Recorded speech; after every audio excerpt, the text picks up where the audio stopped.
khalaqnakum abatha, apakah kami ciptakan kamu sia-sia? Aku beri engkau nyawa, aku titipkan roh di dalam jasadmu, ku berikan ku kesempatan tinggal di dekat az-zikra, tapi kenapa kau menjadi ayam yang mati di lumbung padi? Perutnya mungkin kenyang, tenggorokannya mungkin tenang, matanya mungkin lapang, tidurnya lelap, tapi jiwa kosong hampa. Akibat apa? Akibat tidak diisi dengan zikir, tidak diisi dengan baca Quran, tidak diisi dengan muhasabah, tidak diisi dengan meneteskan air mata, tidak diisi dengan duduk bersama ulama, tidak diisi dengan sholat berjamaah, tidak diisi dengan kajian-kajian. Sesungguhnya setiap kita datang ke dunia ini sudah membawa benih. Tidak ada yang lahir ke dunia ini kosong hampa. Jadi kalau ada bapak-bapak yang diceramahi oleh orang motivator atau siapapun dia, mari isi anak kita dengan Islam, mari isi anak kita dengan iman. Tidak begitu guys. Kita lahir ke dunia ini bukan dalam keadaan kosong, kita lahir sudah membawa iman. Mana dalilnya? A'udzubillahi minasyaitonirrajim. Wa idz akhadha rabbuka min bani adama. Ingatlah ketika Allah mengambil persaksian dari seluruh anak cucu keturunan Adam. Wa ashhadahum. Allah mengambil persaksian. Ashhada yushhidu. Ashhadahum ala anfusihim. Ketika itu Allah bertanya, alastu bi rabbikum?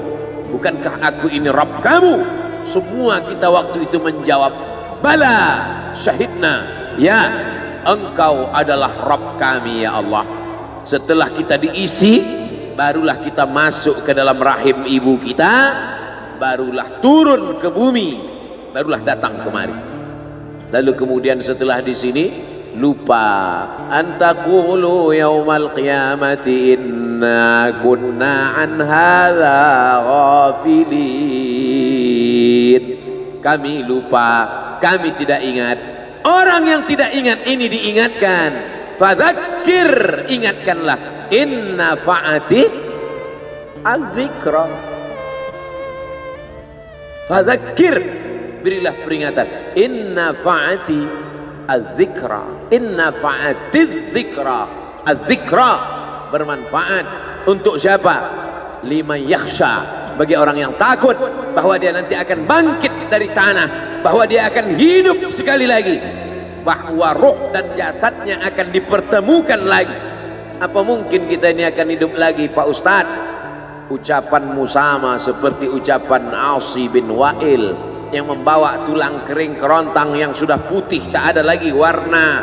Lalu dia bertanya, hal yuhyi rabbuka hadzal 'idhama ba'da ma baliya wa ramma? Apakah bisa Tuhanmu menghidupkan tulang ini lagi ya Muhammad? Nabi sallallahu alaihi wasallam diam sampai Jibril datang membawakan jawaban. Qul yuhyiha alladhi ansha'aha awwala marrah. Katakan ya Muhammad sallallahu alaihi wasallam kepada Asi bin Wa'il yang tak percaya bahwa tulang itu akan hidup sekali lagi. Yuhyiha alladhi ansha'aha awwala marrah. Dia yang menciptakan tulang itu sebelum ada menjadi ada, sekarang setelah ada dibuatnya menjadi tidak ada, akan dikembalikannya lagi menjadi ada. Sedangkan menciptakan yang tidak ada menjadi ada saja dia sanggup, apalagi yang pernah ada dibuatnya menjadi tidak ada, dikembalikannya lagi menjadi ada. Innama amruhu idza arada syai'an ayyaqula lahu kun. Azmuz zanab, ujung tulang ekor sebesar ibu jari, tulang belakang sampai ke bawah, yang lain hancur. Ketika digali makam kuburan, ada yang tulang-tulang hanya tinggal tulang paha saja, ada yang hanya tinggal gigi dan rambut saja, yang lain hancur. Tapi ada satu yang tidak hancur, kata Allah, disampaikan Nabi Muhammad SAW, ujung tulang ekor sebesar ibu jari. Maka dari itulah nanti yang akan ditunjuk, tumbuh sel-sel tulang, tumbuh kulit-kulit, tumbuh darah daging, bangkit menjadi manusia sempurna di hadapan Allah. Masuk surga itu roh dan jasad. Jannatin tajri min tahtihal anhar. sungai. Air sungai dengan gemericiknya masuk kaki ke dalam air sungai, itu adalah jasad. Kulit menyentuh air sungai terasa dinginnya, itu jasad. Zamharira adalah cahaya matahari yang tidak tembus ke bawah. Kenapa cahaya matahari tidak tembus? Karena ada ranting-ranting kayu yang saling terkait satu dengan lain, sehingga kalau duduk di bawah maka cahaya matahari tidak tembus ke bawah. Itu jasad. Maka yang masuk surga itu adalah roh dan jasad menurut Ahlus Sunnah wal Jamaah. Kalau masuk surga cuman roh, saya nggak mau. Mimpi masuk surga. Abdul Somad akan masuk surga beserta roh dan jasad, kembali sempurna. Makanya kata Nabi, la yadkhulul jannata ajuz, tak masuk surga orang tua. Menangis semua orang tua, sedih karena tak masuk surga. Nabi tersenyum, kata Nabi, bukan kamu tua tak masuk surga, kamu akan kembali muda usia belia, 30, 31, 32, 33. Karena masuk surga itu adalah orang-orang muda, anak-anak muda yang bisa menikmati dunia. Begitulah mereka masuk ke dalam surga. Apa makna ucapan Nabi itu? Ruh dan jasad masuk ke dalam surga Allah. Lagi-lagi kita sedang diajarkan keseimbangan, bahwa kita lahir membawa iman, tapi iman ini bisa mati. Benih letakkan di tanah pasir kering kerontang, tidak disiram, mati dia, kering. Bagaimana menghidupkannya? Dihidupkan dia dengan ilmu. Tidak ada majelis ilmu yang paling banyak untuk saat ini. Majelis ilmu di Az-Zikra, semua ustadz didatangkan kemari. Ustadz Tengku Zulkarnain, Abah Raud tidak usah disebut lagi, memang beliau guru dari almarhum, Masya Allah tabarakallah. Lalu kemudian para masyaikh, Ustadz Adi Hidayat, Buya Yahya, tak dapat disebutkan satu persatu, Kiai Haji Abdullah Gimnastiar, para alim ulama, alumni Al-Azhar Mesir, alumni dari Yaman, Tarim Hadramaut, Darul Mustafa, Rubat Tarif, berdatangan kemari semua. Majelis ilmu, majelis ilmu. Lagi-lagi ayam mati di lumbung padi. Apa sebenarnya yang terselip dari peribahasa itu? Iman mati karena tidak disirami dengan ilmu. Ilmu. Datang seorang jamaah menemui saya, Ustadz Somad, saya kena penyakit insomnia, gak bisa tidur malam. Jam 2 malam mata saya masih berkedip-kedip. Bismika Allahumma ahya wa amut, gak mempan. Sebabnya apa Pak? Sebabnya saya beli tanah. Setelah beli tanah, tanam kelapa sawit, dipupuk, dijaga, 3 tahun berbuah. Pas mau dipanen, sudah dipanen orang duluan. Ternyata tanahnya bermasalah, dibawa ke pengadilan, dia yang menang. Akhirnya sampai jam 2 malam gak bisa tidur. Apa yang terlintas dalam pikiran? Kenapa beli tanah, kenapa tanam sawit, kenapa beli tanah, kenapa tanam sawit, kenapa diambil orang, kenapa dulu gak ternak ikan aja, kenapa gak ternak puyuh. Berbulan-bulan gak bisa tidur. Akhirnya pergi ke psikiater. Pak psikiater, ya saya sudah 2 bulan gak tidur-tidur Pak psikiater. Akhirnya Pak psikiater buat resep. Ini obatnya, yang ini dimakan sebelum makan, yang ini dimakan setelah makan, yang ini 3 kali, yang ini 2 kali. Akhirnya memikirkan resep itu, makin gak bisa tidur. Dimakan, tertidur. Dosisnya habis, terbangun. Kenapa beli tanah, kenapa tanam? Setelah dimakan, muncul masalah baru. Terlalu banyak makan obat, terjadi kekacauan tubuh. Akhirnya kena buah pinggang, muncul masalah baru. Sampai akhirnya saya ketemu MP3 Ustadz. Saya dengarkan sebelum tidur malam. Begitu saya dengar, saya itu tidur. Makanya saya tidak marah kalau ada jamaah itu tidur. Itu menunjukkan jiwanya tenang. Karena dia tidak kena penyakit insomnia. Orang Amerika, orang Eropa, mobilnya mewah, apartemennya cantik, rumahnya megah, duitnya banyak, dolarnya bejibun, gak bisa tidur. karena masalah hidup dunia. Kita naik angkot kelewatan gang. Itu menunjukkan apa? Di mana letak ketenangan itu? Huwallazi anzala sakinata fi qulubil mu'minin. Dia yang menurunkan ketenangan ke dalam hati orang yang beriman. Oleh sebab itu maka iman ini mesti disiram dengan ilmu. Majelis ilmu adalah majelis zikir. Majelis ilmu adalah majelis turunnya rahmat dan barakah.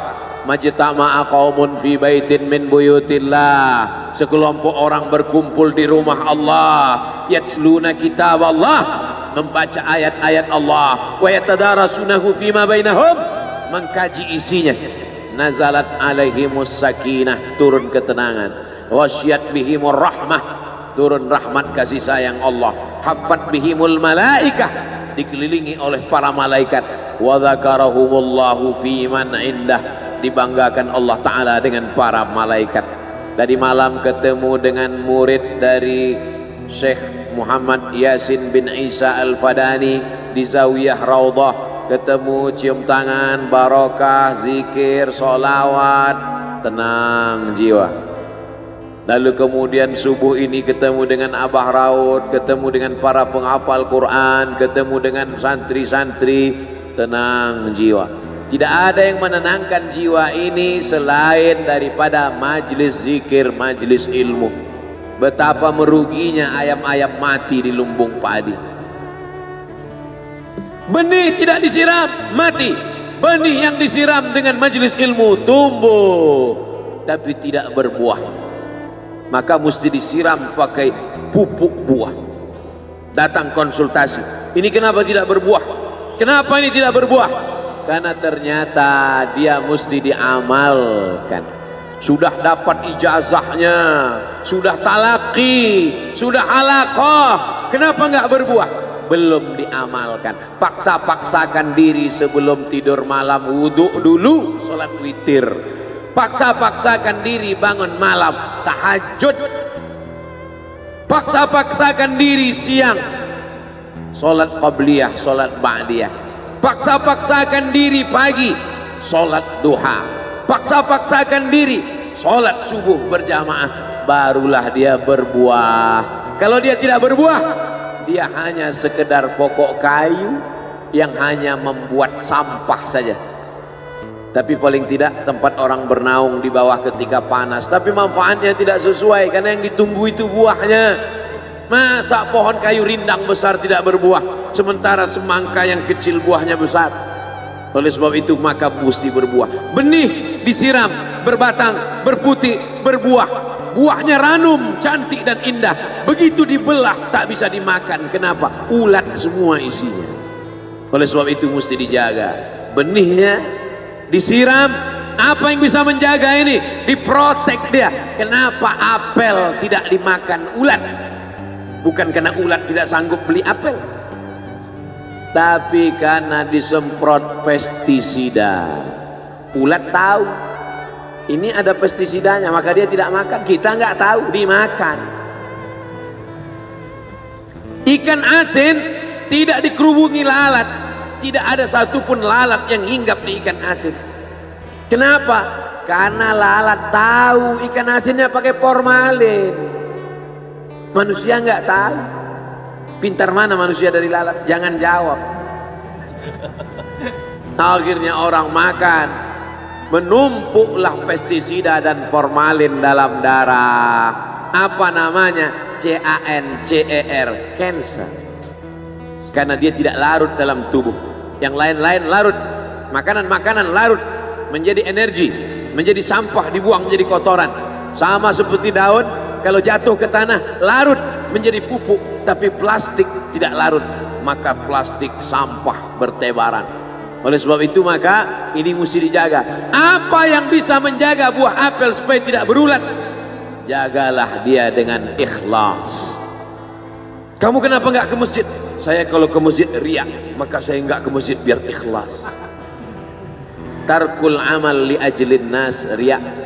Kata Imam Fudail bin Iyad, tarkul amal li ajlin nas riak. Tidak jadi beramal karena takut dipuji orang, riya.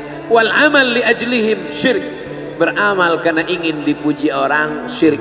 Kenapa kamu nggak pakai sorban? Takut dipuji orang, riya. Pakai saja sorban anak, jangan takut dipuji orang. Pakai sorban, yakinkan diri. Baik, Ustaz kenapa nggak pakai sorban? Ada masanya nanti. Tarkul amal li ajlin nas, riya. Tapi beramal, tapi saya nggak tahan Pak Ustaz, dipuji orang. Luruskan, karena pujian pasti akan selalu datang. La'atiyannahum min baini aydihim wa min khalfihim wa an aymanihim wa an syama'ilihim. Datang dari depan, dari belakang, dari kanan, dari kiri, dari dalam. Alladzi yuwaswisu fi sudur, dari dalam, dari depan, dari belakang, dari kanan, dari kiri, dari dalam, dari dua aspek, minal jinnati wan nas, dari yang zahir, dari yang batin, berdatangan dia. La ughwiyannakum, aku akan goda anak cucu Adam. Sampai kapan? Madamat arwahuhum fi ajsadihim, selama roh masih bersemayam dalam jasad, selama masih hidup, dia terus menggoda. Kapan kita berhenti dari godaan ini? Nanti setelah terbaring, terbujur kaku, bahkan sampai mau sakaratul maut pun dia tetap menggoda. Itulah makanya orang berzikir tidak bisa digoda waktu sakaratul maut. Kenapa? Karena la ilaha illallah akan terngiang di telinganya. Subhanallah walhamdulillah wa la ilaha illallah wallahu akbar. Subhanallah walhamdulillah wa la ilaha illallah wallahu akbar. Kalau itu diucapkan sekali, 10 kali, 100 kali, 1000 kali, terngiang dia di telinga kita. Bahkan ketika kita mau tidur malam pun terngiang dia. Bahkan ketika kita mengigau di tengah malam pun itu yang terngiang. Maka saat mau sakaratul maut pun itu juga yang akan datang. Apa yang kau ucapkan, apa yang kau dengar, apa yang kau pikirkan, apa yang kau renungkan, itu yang akan datang waktu sakaratul maut. Seorang bapak sudah divonis dokter, panggil istrinya, panggil anaknya, bawa ini ke rumah, nunggu malaikat maut datang. Sudah nggak ada obat. Bapak sudah koma, nggak sadar-sadar di rumah sakit. Kalau tetap dipertahankan di ruang ICU, hanya ngabiskan uang saja. Dokter kasihan dengan keluarga, bawa ini pulang, karena kalau dibawa pulang pasti mati. Begitu mau dibawa pulang, matanya terbuka, sadar dia, sadar. Ketemu sama saya tanya, apa yang membuat bapak sadar? Waktu saya sedang koma itu datang Abdul Somad. Terus apa kata Abdul Somad itu? Nanya kapan tablik akbar. Akhirnya saya terbangun. Kapan tablik akbar? Saya terbangun, saya pulang ke rumah, saya kumpulkan panitia buat tablik akbar. Datang. Saya heran, kok bisa saya yang datang waktu itu? Saya mencoba menganalisa, kenapa waktu dia koma itu saya datang. Saya tanya, Bapak kalau di rumah ada nonton YouTube? Ada. YouTube siapa? Abdul Somad. Oh. Dari rumah ke tempat kerja, dengar MP3 radio, enggak radio Pak Ustaz, MP3, suara, iya. Suara siapa? Ceramah Abdul Somad. Baru saya connect. Ternyata apa yang sering didengar, apa yang sering ditonton, apa yang sering dipikirkan, itulah yang akan datang ketika kita koma. Hati-hati yang suka sinetron Korea, hati-hati yang suka Bollywood, itu yang akan datang nanti waktu kau koma. Saudaraku yang dimuliakan, saya tidak nakut-nakuti, cerita aja. Tapi yang ketiga, subhanallah, bukan subhanallah, astaghfirullahalazim, astaghfirullahalazim, astaghfirullahalazim, astaghfirullahalazim, astaghfirullahalazim, Astaghfirullahalazim. Astaghfirullahalazim. Astaghfirullahalazim. Astaghfirullahalazim. Astaghfirullahalazim. Astaghfirullahalazim. Astaghfirullahalazim. Astaghfirullahalazim. Astaghfirullahalazim. Astaghfirullahalazim. Astaghfirullahalazim. Astaghfirullahalazim. Astaghfirullahalazim. Astaghfirullahalazim. Astaghfirullahalazim. Mudah-mudahan saat kita akan sakaratul maut, itulah yang akan datang ke telinga. Waktu saya melantunkan Astaghfirullahalazim dengan irama itu, siapa yang terbayang tadi? Ustaz Al-Mukarram Sa'ari bin Ilham. Almar'u ma'aman ahab. Orang akan tetap selalu bersama. Tetap selalu bersama. Itulah lantunan pertama yang saya dengar pertama kali di Pekanbaru, di halaman sekolah polisi SPN Pekanbaru. Sekarang sekolah polisi itu sudah jadi kantor Kapolda karena pindah. Setiap saya lewat di situ, kenangan. Disinilah pertama kali, dan itulah lagu itulah sampai hari. Maka kalau saya lantunkan, saya ingat orangnya, saya terbayang wajahnya. Itu betul kata Nabi, almar'u ma'aman ahab. Orang tidak akan pernah. Saya kalau diundang untuk ceramah kemarin berpikir 2-3 kali. Dulu saya membaca riwayat tentang Bilal bin Rabah yang pindah ke Damaskus setelah Nabi meninggal. Saya tidak paham cerita itu, karena Bilal bin Rabah pindah ke Damaskus, tidak mau azan lagi. Gak mengerti saya kisah itu ya. Yang saya pahami, setelah Nabi meninggal, dia pindah ke Damaskus, azan di Damaskus, Suriah. Diminta oleh Abu Bakar supaya datang ke Madinah azan, gak mau. Diminta oleh Sayyidina Umar, Bilal datang ke Madinah azan, enggak. Sampai akhirnya datang Sayyidina Al-Husain. Kata Sayyidina Al-Husain, datanglah. Bilal datang. Datang Bilal dari Damaskus ke kota Madinah, dan dia azan. Azannya tidak selesai. Kenapa tidak selesai? Karena dia merasakan kalau dia azan, bahwa nanti yang jadi imam Rasulullah. Dan ternyata perasaan itu sama bagi orang Madinah. Orang Madinah mendengar suara itu dulu lama sekali, dulu 3-5 tahun yang lalu. Dan kalau sudah suara itu terdengar, pasti nanti imamnya adalah Rasulullah. Ramai mereka datang, luar biasa ini azan, kata mereka. Karena kalau sudah azan ini yang pasti nanti imamnya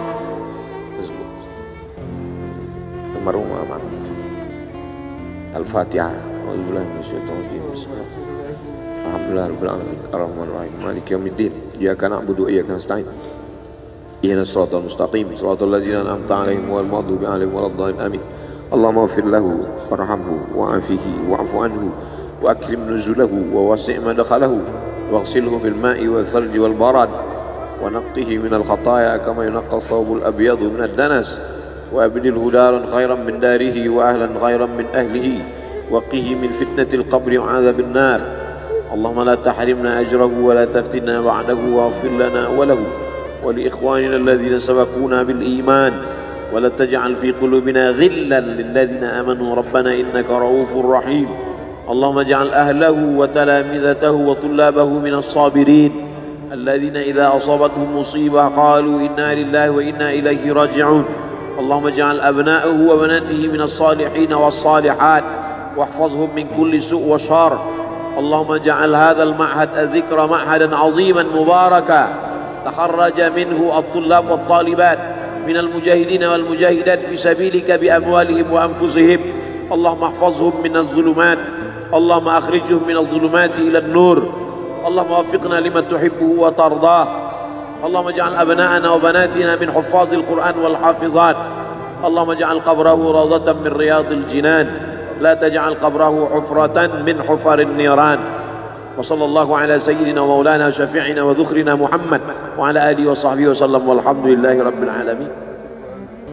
Kalau sayang dengan almarhum, hidupkan majelisnya, ramaikan, bangkitkan semangat, tunjukkan kepada Allah Subhanahu wa taala bahwa kita cinta. Sab'atun yudhilluhumullah, 7 orang yang dapat naungan yauma la illa dhilluh, hari itu tak ada naungan kecuali naungan Allah. Rajulani, 2 orang tahabba fillah, berkasih sayang karena Allah, ijtama'a alaih, bersama karena Allah, wa tafarraqa alaih. Saya berharap saya dengan almarhum, saya dengan Abah Raud, saya dengan para sahabat termasuk yang mendapatkan naungan ini. Saya dengan almarhum tak ada hubungan kepentingan, kami tak ada hubungan politik, kami tak ada hubungan ekonomi, kami murni karena la ilaha illallah Muhammad Rasulullah. Alaiha nahya, dengan itu kami hidup, wa alaiha namutu, dengan itu kami mati, wa biha nub'atsu insyaallah, dengan itu juga nanti kita akan dibangkitkan. Sayang dengan Nabi, hidupkan masjid-masjid. Sayang dengan ulama, hidupkan majelis-majelisnya, jaga peninggalan-peninggalannya, lanjutkan perjuangannya. Itu bukti sayang. Sayang bukan di tepi bibir, sayang bukan basa-basi. Oleh sebab itu kita akan dituntut di hadapan Allah tentang nikmat besar ini. Mudah-mudahan kita lulus ujian dunia, ujian akhirat. Amin ya rabbal alamin. Terima kasih segala perhatian. Mohon maaf segala kesilapan dan kekhilafan. Jangan lupa salat sunat isyraq 2 rakaat. Terima kasih. Wassalamualaikum warahmatullahi wabarakatuh.